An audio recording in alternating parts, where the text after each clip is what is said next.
Hey guys, what's up? My name is Anthony, and welcome to another edition of B&A Sports Talk. So today, I want to talk about a topic that I've been thinking about for about the past couple of days.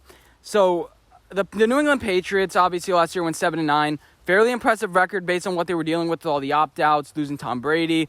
Everything considered, pretty good season. That's where I thought they'd be. That's where they were. And a bunch of people had the expectation, now they have Cam Newton, they're going to be 9-7. I'm like, you and what army?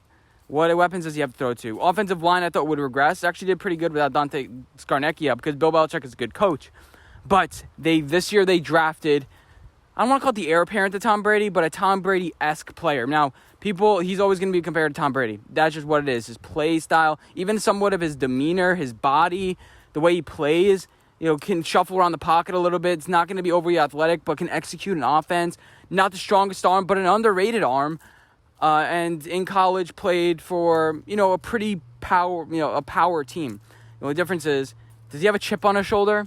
I don't know. Tom Brady drafted in the 6th round. Mac Jones drafted at 15. Maybe I thought Dwayne Haskins would have a chip on his shoulder when he fell down to 15 to the Washington football team, but that didn't happen.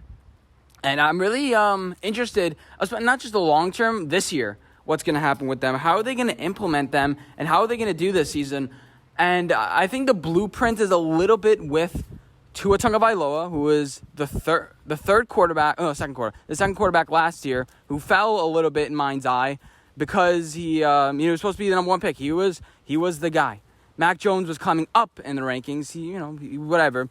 He didn't learn the offense because of COVID. I think Mac Jones is going to have a full grasp of the offense. Cam Newton didn't really have a grasp of the offense last year at all, and that's why I think he struggled. But basically, I'm making a comparison because Brian Flores, Bill Belichick, Patriot system.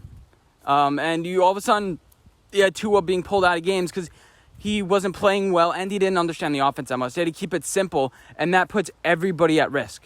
With Ryan Fitzpatrick, they're able to run more things. They're able to expand the playbook, which is something that they're going to do with Mac Jones this year. And I think Mac Jones is going to play earlier than everyone thinks because of that pressure.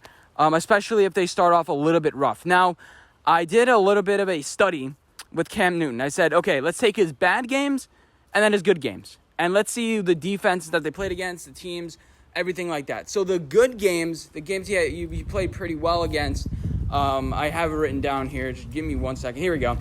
You have the bad games were against the 49ers, Denver, Arizona, Rams, and then 1.5 games with Buffalo. He had an 81 passer rating in one of them. So we take a look at it. What was the problem? 49ers, what did they do last year? They hid coverages. Robert Salah, using what they had, basically, whoever wasn't injured, to hide coverages. Denver, they're primarily a zone defense. That's what Vic Fangio does. Rams, who did Brandon Staley learn from? Vic Fangio. We know they ran a lot of zone. Arizona, okay, that was a blitz-heavy team. That wasn't really too much of a zone. That's a little bit of an exception. And then Buffalo, good corners, disguising things, just a good defense. And if you take a look at it, we have the 4th, 18th, 8th, 1st, and 15th defense as far as yards per play. And then as far as hurry percentage, you have some of the top teams as far as getting to the quarterback. So Cam Newton obviously was a little bit slow.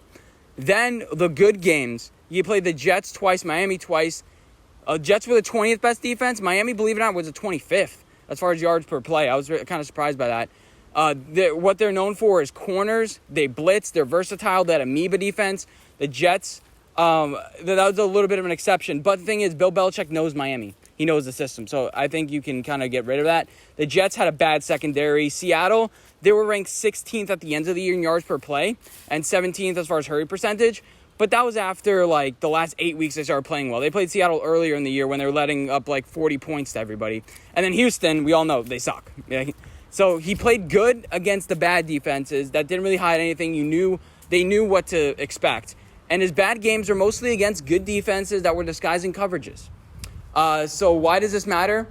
Because if you take a look at their schedule this year, the beginning is fairly easy, and I think Cam Newton will thrive a little bit. So you play, you start off against Miami.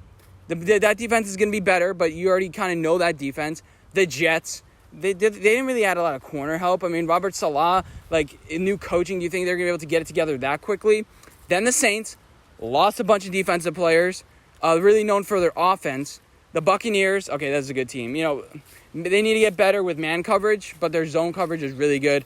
That may entice Bill Belichick to start Mac Jones, but I don't think so. The Texans, they still suck.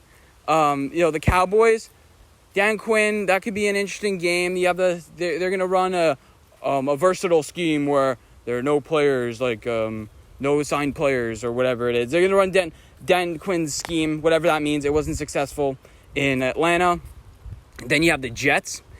Again, they should beat them. The Chargers, that's where I could see them struggle. October 31st, I think is week 8 or week 7 or whatever it is. It doesn't matter. That's where they play the Brandon Staley defense, the one with Asante Samuel that's going to be halfway through his rookie season. I think they still have Desmond King? Oh, no, they traded him to the Titans. They have Casey Hayward. I still believe they have a good, pretty decent secondary. Now it's weaker than last year's. But I think that Brandon Staley's defense is going to come to play. And maybe they could say, Mac Jones, you know the offense, just put you in there. And then the rest of the season, you can kind of go week by week. Against Carolina, strong defensive line, a lot of rookie cornerbacks. Put Cam in then. Browns, good cornerbacks, just overall good defense. You play that at home. Maybe you want to put Cam back in there. And then the Falcons, put Mac Jones and kind of do like an interlocking. Now, the precedence for this isn't great. It feels like more recently with Bill Belichick disciples, it's the last substitution, especially with Joe Judge, substituting offensive linemen to keep them fresh, that sort of thing. I think that's almost has to do with lack of talent on the roster, so you kind of want to keep fresh legs. I think that what we're going to see with the Patriots is a bunch of Mac Jones, Cam Newton, ride the hot hand. And then towards the end of the year, the best man is going to win. Now, Cam Newton started 15 games. The only games he didn't start was like COVID, but he did get substituted out for Jarrett Stidham. Don't forget about that. So Bill Belichick has a leash on him. I think this year he's going to know the offense better. He's apparently working on his mechanics like he does everything. He's going to finally get... No, honestly, towards the end of the year, he's going to revert back to his old mechanics. That's what's going to happen. I think that's going to allow Mac Jones to come in.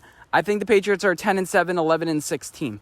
Based on their schedule, too. We ran through it. They play the Texans. It's not really that difficult but in of itself. They play tough teams, but you have a couple easy wins against the Jets. They always beat the Jets. Do something unique at quarterback. I can't wait to watch it. And Bill Belichick, you take a look at the tight ends that they have on this team now. Alabama didn't really use a lot of tight ends. They use a lot of wide receivers. So I'm curious to see, can he work in a system where it's a lot of tight end sets, a lot of short, quick passes, not really a lot of vertical concepts, because I think that's what's going to happen this year. A lot of run, ground, pound. And can Mac Jones succeed in that?